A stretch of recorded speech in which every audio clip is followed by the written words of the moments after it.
வயிற்றுல உள்ள போன கடமுடன் கசக்குமா, கசப்பா இருக்குமா. ஒரு ஏப்பம் வந்தா கூட கசப்பா இருக்குமா, ஒரு புளிப்பா இருக்குதுன்னு சொல்றோம்ல, அது மாதிரி கசக்குமா வயிறு. ஆனா சாப்பிடும்போது இனிப்பா இருக்குமா. அப்போ அவர் சொல்லுகிறார், மதுரமா இருக்கும். நான் இந்த சிறு புத்தகத்தை இந்த தூதனுடைய கையில் இருந்து வாங்கி அதை புசித்தேன். தீர்க்கதரிசிகளுடைய நிலைமை தான். ஒரு கொடுத்து சாப்பிட்றான்னு சொன்னா புஸ்தகத்தை சாப்பிட்டேன். நம்ம அவர் எழுதும்போது ரொம்ப ஜென்டிலா இருக்கு. காட்சியை கற்பனை பண்ணி பாருங்க.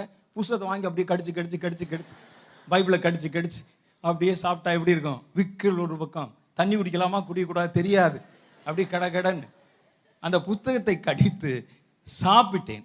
அது என் வாய்க்கு தேனை போல மதுரமாக இருந்தது. அதை புசித்த உடனே என் வயிறு கசப்பாயிற்று. இதெல்லாம் விட்டுருங்க, கீழே வருது பாருங்க. அப்பொழுது அவன் என்னை நோக்கி, இது ஒரு அனாயிண்டிங், இது ஒரு அபிஷேகம், தேவனுடைய வார்த்தைகள் நிரம்பின ஒரு அபிஷேகம். இந்த அபிஷேகத்தை நீங்க புசிக்கிற மாதிரி புசிக்கணும். அது உங்களுடைய சரீரத்துக்குள்ளே போகணும்.